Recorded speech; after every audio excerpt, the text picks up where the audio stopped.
Infertility comes with lots and lots of challenges for expecting couples, especially women.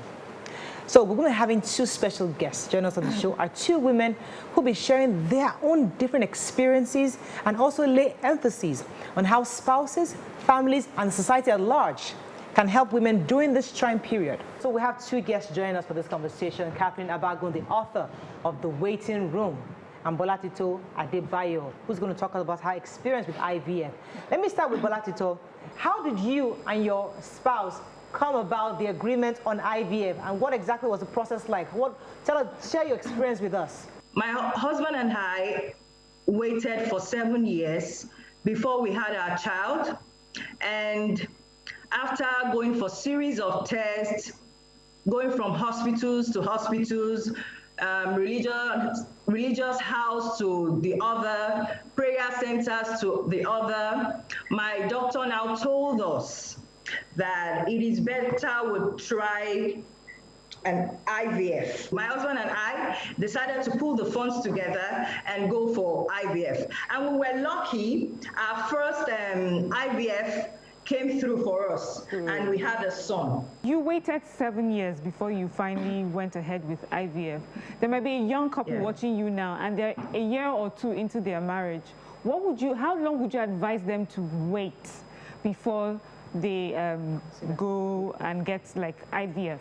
After you have married for a year, you are being certified as infertile when you don't have a child medically.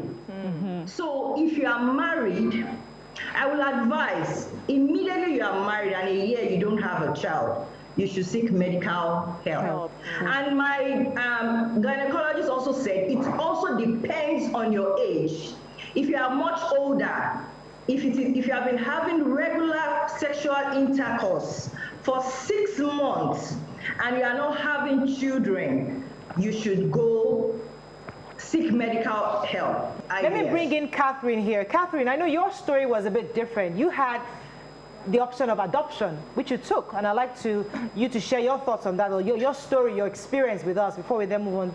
Our story was slightly different. Like Bolatito said, the challenge is that sometimes we delay in taking the right decision because we don't want to look like, we're not spiritual. You want to show that God is powerful and all of that. So even though family members are telling you, please take this option, look at this option, there's nothing wrong with it, you still want to try. I did like 10 cycles of IVF before I finally took the decision to say, you know what, I'm done. Wow. I'm done. And for me, this thing is just like a crusade. And that's what we do in Equivocal. I have a foundation for waiting mothers. There's really no reason why any woman should wait. There are several options you can actually explore. There is surrogacy, Even if you don't have the womb, there are options. It's not a big deal anymore.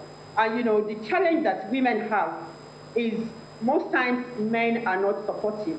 Right. And in most cases it might not even be the woman that is at fault. For many women don't want to, and men don't want to go testing and all of that, So it's important that, at that early stage, you take the decision. I took the decision and I've never regretted it. I really wish I'd done it earlier on. Honestly, there is no difference. Many women are in depression, and this is what I'm actually here to talk about today. This program is not about me, but about a woman out there who is in depression. A lot of women are in abusive relationships. A lot of women have been relegated to the background just because they're not able to bear kids. I want to tell you that, look, your life is much more than having babies. How can women get their spouse into the place where they are willing to seek medical help? I think both of you can answer that question. So usually what I advise is that if your husband has like a father figure or an authority figure that he listens to, talk to them, take them to places where they can be enlightened. This thing is all about enlightenment. If the man is enlightened, he will support you. Generally speaking, in Nigeria, it is believed that a Nigerian man can never be sterile. And that is wrong. We should start correcting that notion. Men are responsible for 30% of infertility. Men should get tested.